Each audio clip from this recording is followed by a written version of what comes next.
Hello movie monsters! Welcome back to the channel. This is season 2, episode 2 of Movie Monster, and today I have a very special episode for you guys. So let's get started!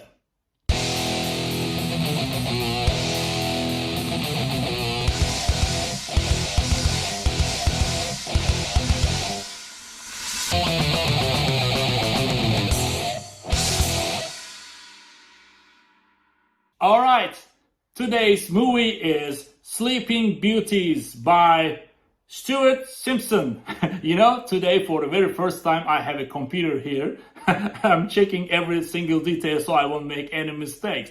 I didn't think about doing this before. Oh my god, it's my mistake. But now I have every single information, the right information here. It is Stuart Simpson and Sleeping Beauties. By the way, Stuart, hello Stuart. I've met him in the cinema today, the director of the movie, and he's an awesome guy. He helped me to grab a poster of the movie today, and he's awesome. He just paid attention to every single fan of the horror movies right there. People were asking questions to him and taking some photos with the casting crew. It was an incredible day.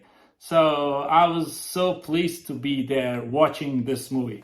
First of all, I want to say this. Sleeping Beauties is not a B-type horror movie. It's not B-type. It is independent movie, okay? So why I'm telling you this? Because people think that when it's low budget, okay, it's a B-type. No, it's not.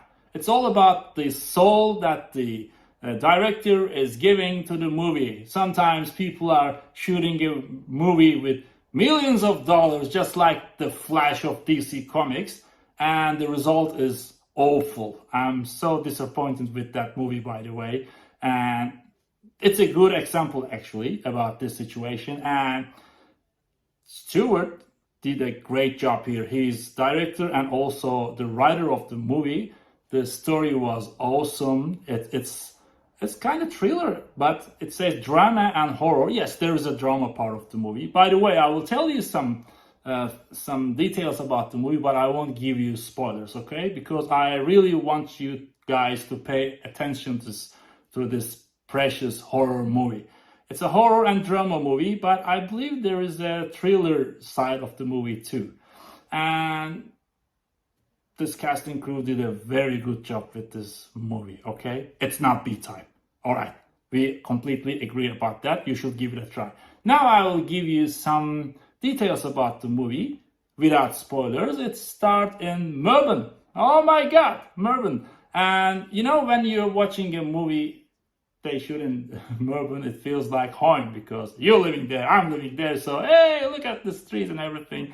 And this lady, she has a husband and someone is killing him, and she is pregnant and she needs to pay the mortgage, and she's struggling with everything in the life after her husband killed, and finally she finds a job, this kind of job, and she's going there. But the place that she's going, it's in the middle of nowhere in Australia. I don't know where it is, but it was a terrifying place itself. Especially the house was very terrifying. And when these people living there, this lady and the guy and their brothers and sisters, they brother says that, look, she's pregnant, she can help us here.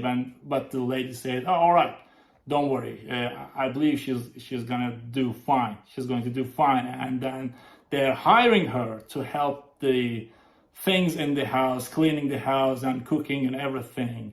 And the movie starts there. I won't tell you anything more about the movie because the rest of the movie is completely, it will be spoiler, okay? All right, so I won't tell you any other details, but I can tell you this. The casting, the people who are in this movie, they are doing a perfect job.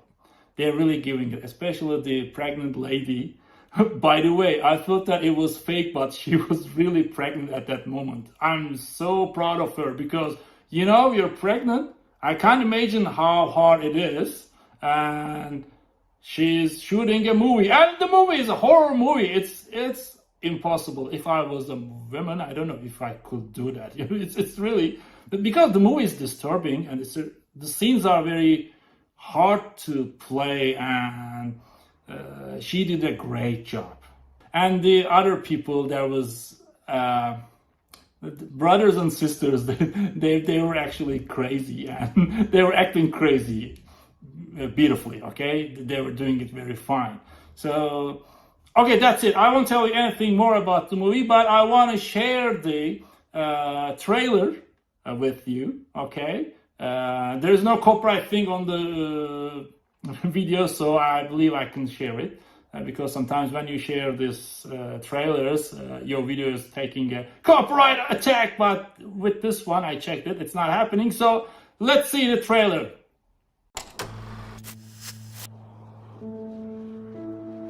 I'm sorry, I have to go. We need money. I will take that job. I'll come back in 1 month. Welcome. You must be Kaya. Shahia.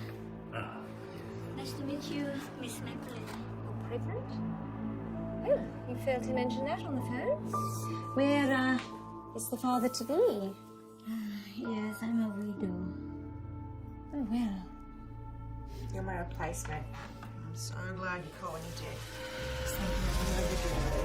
So how many photography here? It's just the driver and me. Who is so another me? What?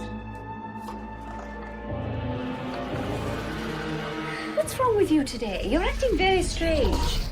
Have you ever seen something weird in this house? What do you mean?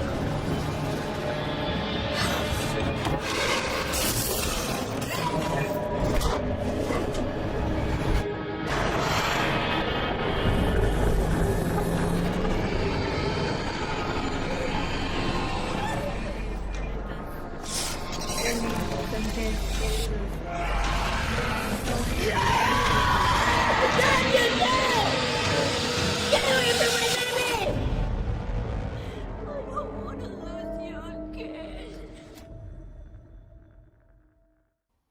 Okay, hopefully the trailer itself is not a spoiler, but you should really give this a try. You should give a try to this. You should give a chance to this independent movies. As I said, director Stuart Simpson, he is an awesome guy. I met him personally there, and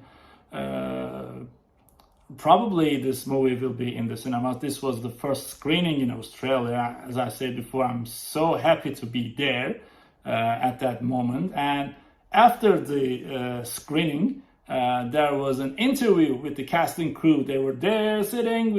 We were seeing them, and people were asking them questions. And I have recorded 10 minutes of this interview. Now I want to share that with you. Everything just means you have to skin them steel wherever you can. A lot of favours, you have to sort of call on everybody to try and pitch in as much as you can. From like trying to find all the taxidermy stuff, which took us months to try and find all that stuff. It doesn't really exist in Australia, so we just kind of had to find, there was a lot of people in the special effects and sort of the goth scene and all that kind of stuff to try and just stop people borrowing things to just, putting a call out for these wonderful actors, try to beat them and talk them into, giving a month of their life to sort of come out to the middle of nowhere and sort of try through the cold and the mud and everything. But yeah, I'm sure half the crowd here are Kiwi filmmakers, so they know what I'm talking about. So yeah, but you love it, so you just crack on. There are some fantastic things sourced in the film, like the taxidermy objects are incredible. How did you end up sourcing such a vintage items like the old vintage car? Well, the car was actually great because we were looking for the location, which was, that in itself was one of the hardest things because, we had in our mind, we wanted a big mansion or something right down. And again, they're really hard to find. Like, we put all our tentacles out trying to find it. I think it was Aston who put me on to Sister, who then put me on to Rod and Wayne, who, Rod and Wayne guys here somewhere. Yeah, okay. Yeah, so that's out in Morlock, which is like in between Castlemaine and Ballarat. I think it's a northern, rural. And finding those guys was so fantastic, they were so generous that he's got this collection of cars and everything like that. He goes, "Oh, do you want anything else?" And I was like, "Oh, we're after our car." Took me into this shed and it's like, you've got these 1920s old cars. It's like beautiful, like, those sort of things really add to the film. It's like, I don't know, we wouldn't have been on the source set otherwise. I don't know what we would have ended up with, probably at E.H. Holden or something. Not quite the same effect. It definitely did add to it. That's fantastic. Intan, you're one of the producers and actors in this. Yes. How did you find? So in the film, your character said you were 5 months pregnant. Yeah. Was that actually true? Yeah, it is. It 5, was, yeah. 5 months. That's No, actually, it's 9 months. 9 It months. was 9 months, and we're just waiting for me to deliver the baby. So our deadline is actually my baby. We put a deadline to the shooting production. So you worked around the baby when shooting. Yes, it was very hard, but yeah, the baby's like, "Hey Dad, you have to finish it before I come, or otherwise we never make a movie happen." All right, so it has to finish it. What's it like shooting to such a deadline like that? Is it hard to shoot to I guess you and Stu, is it hard to shoot to such a deadline like that with such a time constraint? Yeah, well, I mean, we would have loved a bit more time, but it's like pick-up shots, we were kind of like, we have a baby next week, so like, what do? You just try and make it work as much as possible. There are a couple of shots we did afterwards, sort of faked it, but yeah, most of it we just had to squeeze it in, you know what I mean? It's like, which just meant the whole process was, non-negotiable. So I was like, the cast, the crew, everything, it was just like, can you guys do it, mate? If not, we can't do it. So that's it was set in stone, that's definitely for sure. I mean, what was it like filming pregnant? It's fantastic. I think that's just because the character is pregnant, so I don't need to act to be pregnant because I'm really pregnant. That's make everything easier for me and harder. I can imagine that would help with the process, definitely. And it was very cold. Yeah, so it was beautiful memories to remember, but I don't want to do that again. No, I don't either. I really do not recommend it at all. I mean, watching it back now, I'm just like, I can't believe I made her do all that.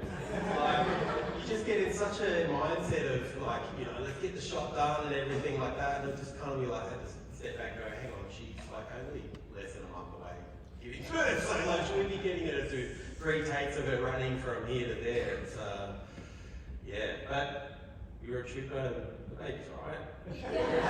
Fine. Always good to hear. Now, a question. So, did you all shoot on? How long were you shooting on location for? Yeah, about a month. I think it was 24 days or so. And were you living at this fantastic house? Were you living there or nearby for the shoot? So yeah, that was the thing. It was just a real slog. Like, so most of the crew kind of were living at that house at the same time. So we had like 20 beds or something that we sort of put together for the location. The guys, God bless them, they so at the end of the shoot, the room we weren't shooting in the next day, we'd just put all those sort of bunks and everything in that room, and they'd all sleep there, and then the next day move them. It was pretty full on, like, but we also had another house as well, so there was like, everyone just was on location the whole time. For the question for the other crew, did it feel weird to, I guess, sleep in in a horror film locations,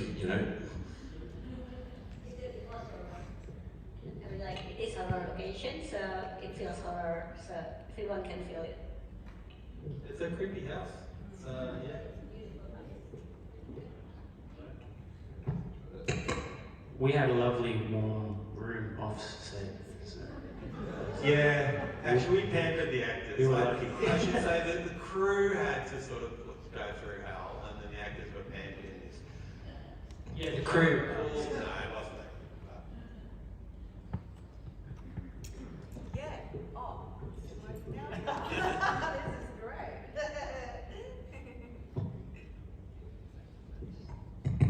And that is why you're in charge of this. No, it was really good. Actually, we were taken care of really, really well. So Stu and Intan were able to put together a huge house that was about 10 minutes up the road, and we all stayed there. And if we had work to do back in the city, we'd commute back to the city. But we were really well taken care of, gluten-free. Gluten-free was considered, which is the epitome.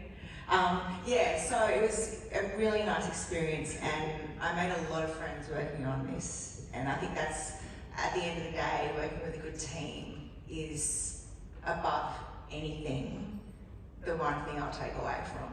And it was awesome. Yeah. Can I just quickly say congratulations to Stu? Thank you. And Mandy, and I love seeing you guys on screen because I really enjoyed that. So. Well, that's fantastic. And we've got a few more questions, Steve. If anybody has any questions, feel free to, we'll bring the mic around later. A question I've got for Mandy, who played the role of Francesca. Was that you simultaneously riding and shooting a crossbow at Chai as she was driving away? On the horse? On the horse. I so want to say yes it was, but it wasn't. It wasn't that, so that was the first thing I shot when I got to set, and it was so awesome. Stu put me on the back of like, what was it, Stu? Like, it was on a trailer, and it was like, it had a saddle on it, with a 40-gallon drum with a saddle on it, and I had to pretend to be on a horse, because I've said to them from the word go, I can't ride a horse, and they're like, it's fine, you'll be fine. I'm like, and every time we get closer, Stu would start to go, but do you think you could just ride the horse a little bit? And I'd be like, no. And then remember the day when you wanted me to ride it in at the start? And I was like, he's like, you can do it, man, you can do it. I'm like, okay, all right, I'll give it a go. And the lady looking after the horse, bless you if you're here, she kept saying, I don't know why, he's really angry today. He's really flustered. Don't worry, just don't look him in the eye. And I was just like, in the end, I'm like, Stu, I can't do it. So I just walked the horse in. So no, the long answer is no, I didn't. But it looked good.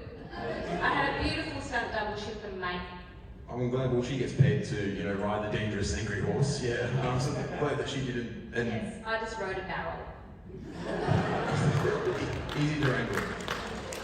Fantastic. Now, Candice, you played the role of Nia. Oh, yeah. Hello. Yeah. Now, you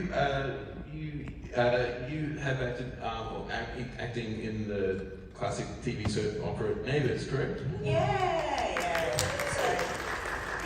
So that's going to be coming out. Oh, sorry. Plug it for a second.